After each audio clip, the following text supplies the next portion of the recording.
People say to me, how can you sell this for such a low price? Este empresario está a punto de decir algo de lo que se va a arrepentir toda su vida. Con solo 5 palabras destruyó por completo su reputación y la empresa de su familia. ¿Acaso un simple chiste puede ser tan grave? Bueno, esta historia prueba que sí. El caso de Gerald Ratner es conocida como una de las peores metidas de pata corporativas de la historia. Lo que dijo provocó que su compañía colapsara. En un año las acciones cayeron un 80% y el valor de la empresa se desplomó en más de $1.000 millones. En poco tiempo pasó de ser un magnate con una vida de lujo a ser un completo marginado. Y su apellido se convirtió en mala palabra dentro de la industria en la que tanto éxito supo tener. Pero, ¿qué pasó en ese discurso? ¿Acaso fue tan terrible su chiste o todo se exageró un poco? Bueno, vamos a conocer esta historia porque según este buen hombre tiene final feliz y la verdad podemos aprender todos una lección de esto. Hola, mi nombre es Javier Ledesma y hoy quiero que hablemos del caso Ratner. ¡Vamos! Qué cosa la de los empresarios queriéndose hacerlo graciosos, ¿eh? A veces funciona, pero siento que después de un par de risas es como que se ceban y se pasan de rosca. ¿A ustedes les pasó donde laburaban de tener un jefe gracioso? Cuéntenme acá abajo algunas anécdotas en los comentarios. El peor igual es el compañero que se ríe de los chistes de los jefes aunque no hayan sido graciosos, ¿eh? Un gran clima de laburo. En fin, bueno, vayamos a lo nuestro. Esta historia es casi tragicómica porque el señor hizo como un sube y baja brutal. Agarró la empresa de su padre y en 7 años la convirtió en un negocio gigante. De perder plata pasó a facturar cientos de millones. Y tenía una vida de lujo con mansiones, yates, helicóptero, avión privado, chofer. Hasta la fatídica tarde del 23 de abril de 1991. Ese día lo invitaron para ser el orador principal de una conferencia que se hacía todos los años. Iba a haber gente muy importante. Después de ese discurso, toda su vida perfecta se cayó a pedazos. De caso de éxito se transformó en el Bobby del año. Sin embargo, las historias acá se arrancan de una sola manera y es ¿por dónde? Por el principio. El 1 de noviembre de 1949 en Londres nació Gerald Irving Ratner. De chico él era un estudiante complicado, lo echaron del colegio y a los 15 años entró a trabajar en la empresa de su padre. Leslie Ratner había fundado una pequeña joyería en Richmond y Gerald empezó como asistente en una de las tantas sucursales de Ratners, que para mediados de los 60 tenían más de 20 tiendas en operación. Pero en los 80 su padre se enfermó y Gerald tomó el control del negocio. En 1984 lo nombraron CEO de la compañía que ya tenía 120 locales. Sin embargo, perdía plata. Entonces a Gerald se le ocurrió cambiar la estrategia. Si quería levantar ese muerto, tenía que apuntar a otro público. Y el resultado fue casi inmediato y su vida cambió por completo.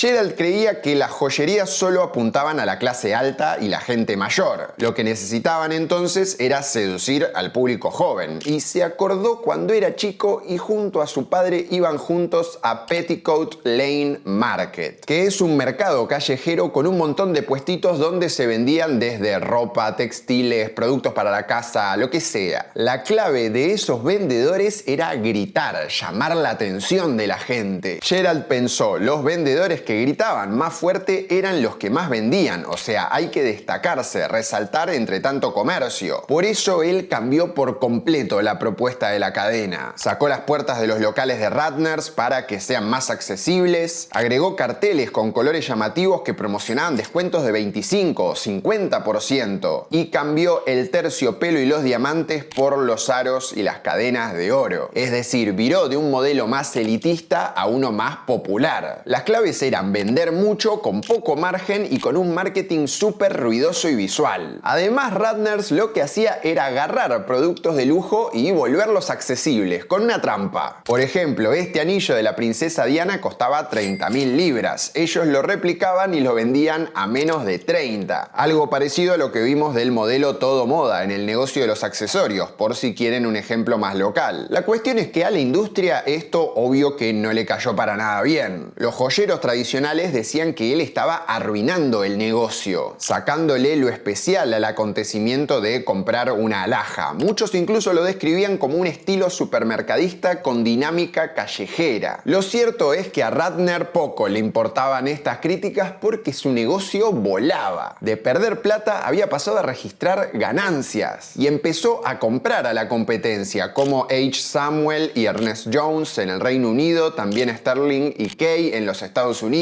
Para 1990 el grupo Ratner contaba con más de 2.000 sucursales en estos mercados y concentraba la mitad del negocio de las joyerías en el Reino Unido. En poco tiempo pasó de empresario medio lope a un magnate y por supuesto nuestro amigo Gerardo empezó a vivir la buena vida. Se compró un helicóptero, tenía su propio jet, su chofer manejaba un Bentley de alta gama y era dueño de varias mansiones en las zonas más exclusivas de Londres. El 22 de abril de 1991 su empresa, que cotizaba en la bolsa de Londres, anunció unos números increíbles. El año anterior había ganado unos 120 millones de libras, o sea, más de 200 millones de dólares. Pero al día siguiente pasó lo inesperado. Una jornada que marcó un antes y un después en la compañía y en su vida. Un simple chiste que se convirtió en su peor error. El 23 de abril de 1991, Gerald Ratner se dirigió al Royal Albert Hall. Lo habían invitado para ser el orador principal de la conferencia anual del Institute of Directors. Iba a hablar ante un auditorio de 6.000 personas repleto de ejecutivos, políticos, gente importante. Su empresa tenía varios detractores y él quería hacer alguna referencia. Pensó que quizás si incluía algunos chistes en su discurso era una buena forma de romper el hielo. Reírse de sí mismo para mostrarle a esos haters que a él no le importaba lo que dijeran. Y las cosas, la verdad, arrancaron muy bien. I know you might say it's not in the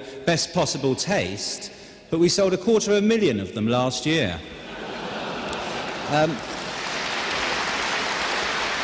Bueno, vemos que hay algunas risas, hay aplausos. A la gente le gusta lo que venía diciendo, hasta que mencionó a un objeto en particular. Ratner dijo que en sus locales vendían un decantador de Jerez de cristal tallado. Venía con vasos y una bandeja de plata y todo se vendía por menos de 5 libras. Pero después de eso llegó el chiste, el momento que lo marcó para siempre. People say to me, how can you sell this for such a low price? I say because it's total crap.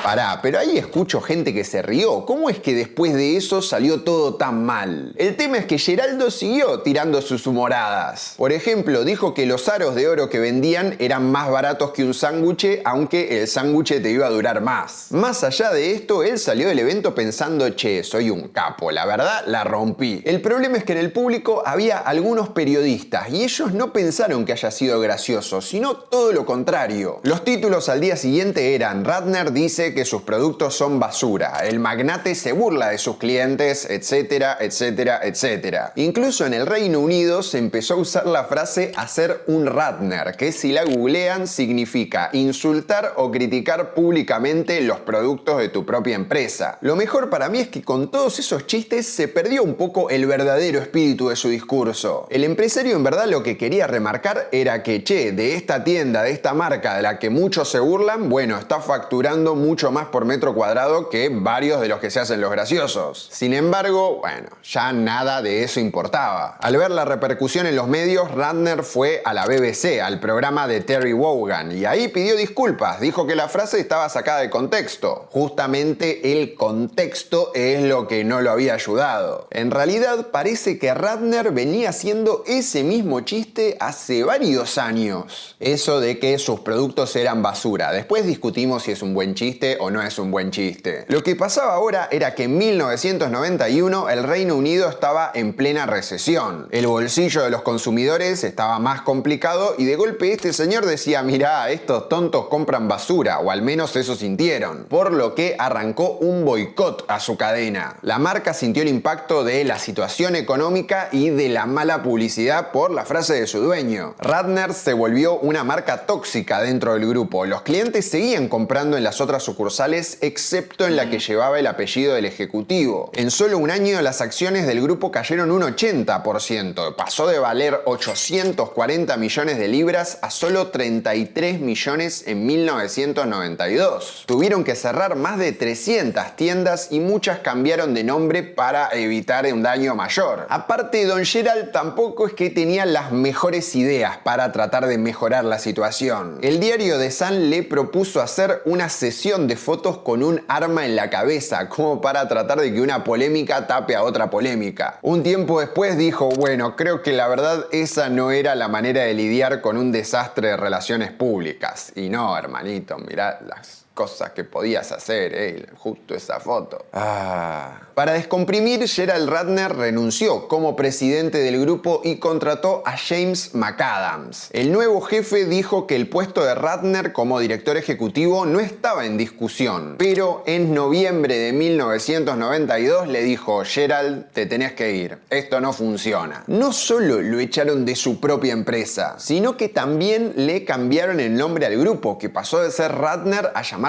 Signet, o sea, borraron el último vestigio de la historia familiar. Los años siguientes, la verdad, fueron bastante complicados para este empresario caído en desgracia. Tuvo que vender su casa, autos, cambiar a sus hijos de colegio. Contó que estuvo bastante tiempo deprimido porque nadie quería contratarlo ni como consultor. Con el tiempo dejó de echarle la culpa a los medios y decía, no, esto fue un error mío. Un chiste tonto que quizás en época de redes sociales hubiera encima tenido un impacto mayor. Sin embargo, en 2007 publicó un libro, su autobiografía titulada Gerald Ratner, el ascenso, caída y ascenso otra vez. Aseguraba que no lo había hecho antes porque la historia no tenía un final feliz. En cambio, ahora sí lo tenía. Porque a pesar del chasco que se mandó, Ratner volvió al ruedo. En 1997 abrió un gimnasio que se volvió bastante popular y un tiempo después lo vendió por 4 millones de libras. Con esa plata regresó a la industria de las joyas, esta vez con el boom de las .com. En noviembre de 2003 lanzó Gerald Online, su propio e-commerce en alianza con una empresa india. En verdad quiso ponerle Ratners Online, pero su ex empresa no lo dejó porque todavía tenían el registro de marca. La compañía en sí ya no existe más, pero hace poco Ratner quiso comprar sus ex joyerías en el Reino Unido. Esas que en algún momento él había convertido en un imperio, pero le dijeron que no, así que no sucedió. Ahora Gerald Ratner tiene 76 años. Uno de sus trabajos es dar charlas motivadoras, inspirando a otros a que de los errores hay aprendizaje posible. En cada aniversario de su chiste siempre sale alguna entrevista con él recordando lo que pasó. Dice que ahora intenta no meter la pata otra vez, que podía vivir con la humillación del error, pero no con el colapso de la empresa familiar, y que sigue pensando que ese decantador de Jerez era una basura, aunque vendía muy bien. A veces parece que hace falta golpearse para valorar lo que uno tiene. Por eso es importante disfrutar de las cosas, chicos.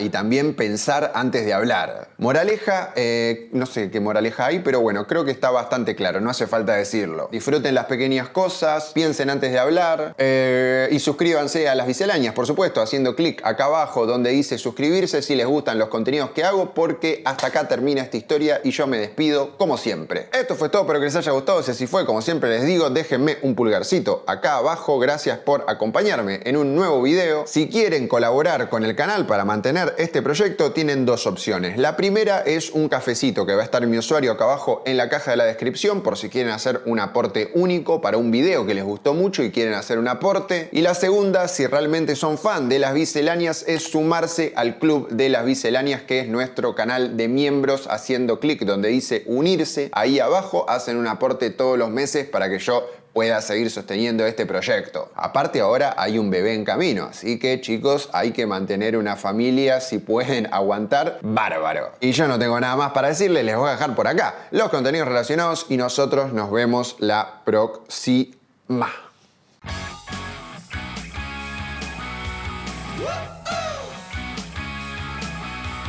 Whoa!